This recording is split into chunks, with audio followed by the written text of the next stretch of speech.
Okay, let's have a look at another Nakamura game right from round 2. I assume he might have been potentially jet lagged. He didn't play in round 1 against Jordan, but that was a relatively weak team, the Jordan team, with just 1 IM and 3 FMs. No, he played in round 2 against Lithuania. And Lithuania does have a Grandmaster playing on board 1, and then 3 IMs after that. So he was playing Grandmaster Vidmantas Malisauskas 2451 GM. This is very much a grueling game, I'm afraid. But let's have a look at it. Let's give it a shot. E4 from Naka, C5, and it looks as though we're in for a very exciting game with the open Sicilian. So D6, an open Sicilian, Najdorf. Now F3. Okay. So borrowing ideas against the Sicilian dragon. It's a very popular move now, this F3, just to play often bishop E3, queen D2, castle queenside. Black plays energetically in the centre, E5, staking and claiming the centre, putting more pressure on dark squares, but potentially weakening the D5 square. Knight B3, bishop E6, trying to neutralise that D5 square. And potentially black's got the liberating D5 at some point. Bishop E3, bishop E7, queen D2, black castles, white castles queenside, and it looks heavily theoretical. Now black plays A5, and white clamps down on black playing A4 by playing bishop B5 here, and it looks as though this bishop's difficult to evict from B5, so why not? It's a slightly positional delay of white's attack just to stop black in his tracks on the queen side. Black plays now knight A6, and now we see king B1, more putting the king in greater comfort here and safety, as though there's no big problem for the white king here. And white might even just enjoy just playing on the queen side potentially, forget about playing things like G4. But no, the bishop's challenged, and we see bishop B6, which does also potentially undermine black's control of D5, getting rid of one of these knights. Knight D7, and indeed the bishop takes on C7, and now A4 celebrating a bind on B5, as well as of course keeping his nice bind on D5. Knight B6, and now finally we see a seemingly attacking move, G4, but it seems a long way away from opening up a line here in this particular position. Is this the long-term plan, or is it just to stop black playing for F5? It might be this idea instead, just to stop liberation from black for F5. So keeping the binds on B5 and D5 intact. And now, okay, rook FD8, we see queen coming off D5 influence by playing queen E2. Now interestingly, black decides here he can liberate with D5. So Naka basically allowed that liberation, if this is actually possible. The knight and bishop and the rook are looking to liberate black's position, which would unleash the bishop on the dark squares as well. So this is the first interesting question actually. Was queen E2 better than anything else? It seems from an engine point of view that it might be that Naka's taking on C7 might be a jet lag strategy. It seems black is perfectly okay here from an engine point of view. If black's getting in the liberating D5, then white's control on D5 is slightly illusory here. So it seems, okay, queen E2, D5, black's liberated his position, and clearly white doesn't want to allow D4, dislodging the knight from the centre, more pressure on C2, etc., extending the scope of this bishop as well as this one. It's to be avoided. White has to take, so we get some exchanges, and then we get knight D2, and it looks as though another point of G4 is revealed, that against F5 it means that a knight parked on E4 is quite cosy. So a knight comes to E4 just in time to protect C2, and the game continues. Bishop E6, and now an exchange of rooks, and now H4 is played. Okay, what is white's intention now? What is white's plan? Queen B6 C3, cutting down some dark square control from black, but weakening his king ever so slightly as well. Bishop D7. And okay, this bishop's quite committed on B5. It's protecting the A4 pawn. It can't go back, so it takes on D7. And it looks as though all of a sudden, you know, a little bit as though there's dents in white's king. Queen B3 might be a menacing threat. And in fact, it's against this that I presume King C2 is played. And so the grinds begins. We're at move 26 now. Queen C6 attacking A4. And now B3, again loosening a bit white's position, but keeping control of B5 here. And the knight looks good on E4. H6 is played in this position. Okay, so potentially H6 might be quite cunning, because otherwise G5, H5 and G6 at some point might be dangerous, or even H6 just to mark out F6. So with H6 possibly black can consider a move shutting down lines with H5, or keeping them shut with H5 possibly. But white plays H5 here, so he foregoes G5 himself, and so we've got this question here: does white have an advantage? It looks like a beautiful knight on E4 versus the bishop, and the pawn structure is not symmetrical. White's got potentially a 3-2 pawn majority here. Okay, and black would seem to have a lot of difficulty with this pawn on G4 getting a passed pawn out of this lot in the end game. Queen E6. Now knight D2, bishop G5, the knight goes to C4, putting pressure on E5. Black doesn't defend the E5 pawn, but also A5 is attacked here. Black plays the more violent F5 in this position. And of course black's got a focal point on D2 here, so he can't play knight E5, rook D2, and queen E5 again. It's unpleasant with his rook D2 lurking around. So has black actually generated some counterplay? Well, Naka takes, and we see queen E4, and this scenario would be very pleasant indeed if black did exchange queens, but black didn't. Okay, is the rook tied down to the H5 pawn? Well, white plays king B2 after rook D5 now. Well, we might want to ask, well, again, always the question is answered with rook D2 here. The knight has to stand guard of D2. So for the moment, okay, rook D5, rook H2, controlling now finally D2. So maybe the knight is free to go. Bishop F4, rook G1. The queen can't go anywhere, it has to be protecting D5 here. B5, and it looks as though black is chiseling at white's king here. Now the knight can take on A5, but we see B takes, queen takes H5, and okay, black's got a little bit of counterplay. It's not all white in the driving seat now. After knight C4, I think it's far too dangerous, I guess, to take on F3, because with this queen E8 check, that's mating, because king H7, queen G6 is then on G7. So king H7, and now queen C6 again, queen F3 does queen G6, queen F7, and then we see knight D6. The knight's rerouting to the E4 square potentially, with this clever little tactical trick to unpin, threaten mate.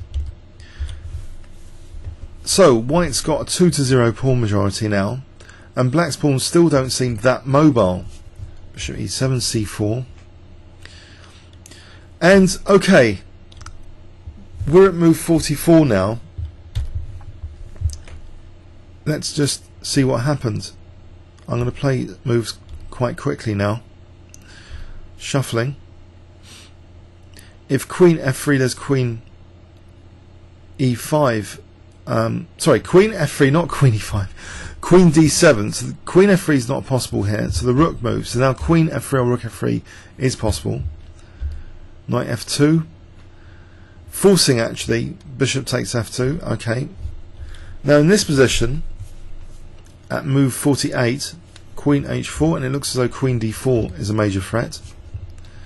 That's parried. Queen f4. It looks as though rook d2 is a bit of a menace. That's left as an option for the exchange with rooks, but black plays now g5. We see check, check, check, check. And it looks as though you might think, isn't this game heading for a draw? Because we're going to have this queen ending soon, where surely perpetual checks are going to be rife. Well, after rook e2, black doesn't go in for rook d2, but actually takes this pawn on f3, and white plays this check and another one and plays c5. So he's actually gone now a pawn down with this continuation.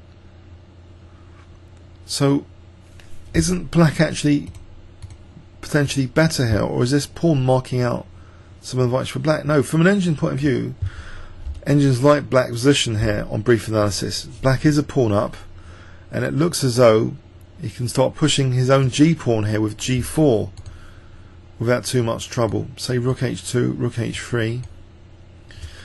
So black's standing a little bit better. This looks like a real game of jet lag, this game, to be honest, and it wasn't one I was particularly keen on video annotating, because, believe it or not, the game goes on and on and on from this position at move 59, and white doesn't even seem to have anything. If anything, of course, black is now better in this position. So what is going on? Okay, so king a2, rook f2. Black goes in to get rid of the rooks here. Maybe this was his first mistake, not just going with g4 here, allowing this check. Maybe he's afraid a bit of Naka, or underestimate the importance of rook h3. Okay, so rook f2, and now isn't this a pawn up still for black? He does push the g pawn now, and we see check, and it looks as though queen e5, well, maybe black can continue with g3. Naka plays check, and he doesn't take on e5, he doesn't waste time, he moves his own pawn, and this looks now dangerous, this pawn.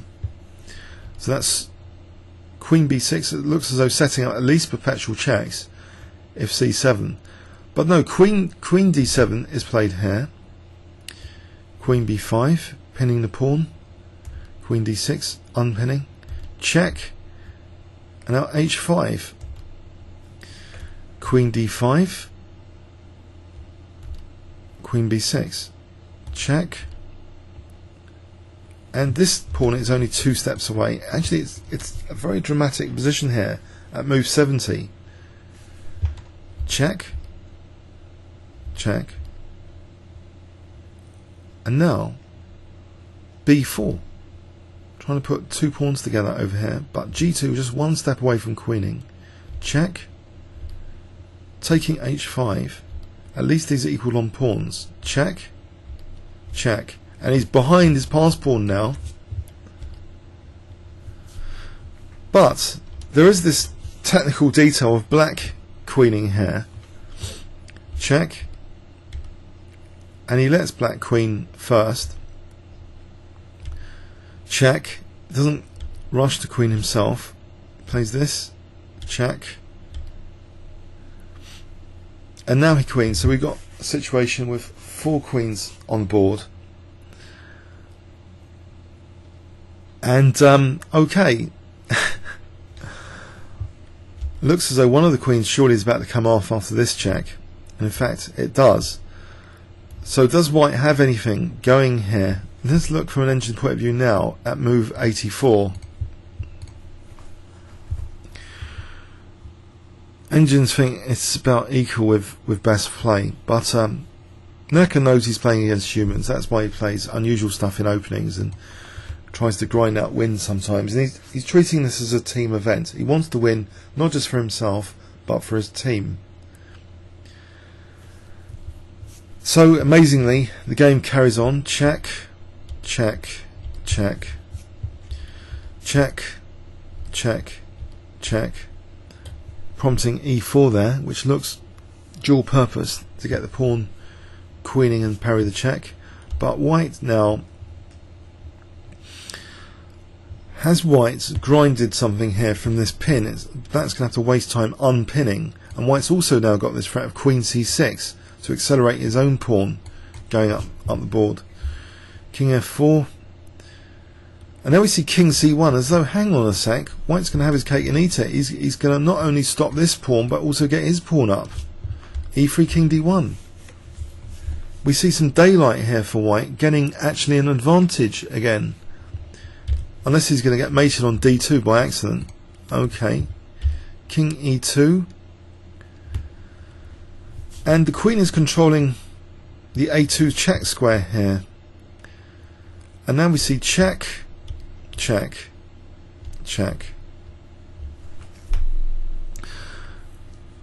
and not taking queens here will just be a draw in that king pawn. So check, and now finally behind pawn he plays b6.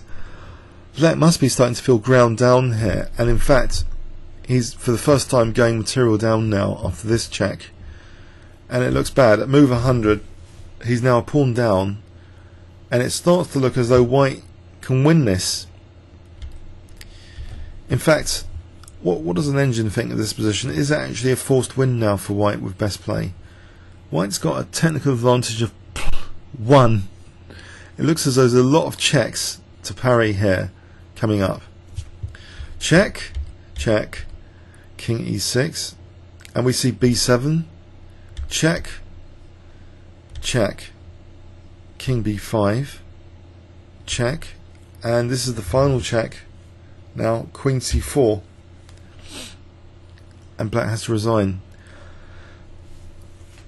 Maybe the Grandmaster got quite exhausted for all that. I think I'm exhausted just briefly skimming over this game, and you guys are probably asleep or something, or had to go back to work or something and didn't see the full game here. But let's briefly go in overview and summary. So it looked like it was going to be a short, incisive Sicilian hack attack game, but it seems white's strategy here is letting black liberate actually with d5, and even though white had the nice knight against the bishop, it seems as though black was able to generate counterplay and chances, and black seemed to be honest, better initially in the ending which we got once the rook and knight got exchanged off. It seems black was better here in this particular ending, and could have at some point played perhaps just the move g4 here. Didn't have to get the rooks off, it seems, but complex position, and it's chess as a struggle. I think Emanuel Lasker has coined that, chess as a struggle. So there's a bit of Lasker fighting spirit in Naka as well as Tao, but definitely this was huge fighting spirit from white to try and grind out a win from his Grandmaster opponent, and it seems it paid off in the end. Comments or questions on YouTube? So in that match, United States in round 2 beat Lithuania 3.5 half. That was the round 2 match. Comments or questions on YouTube? Thanks very much.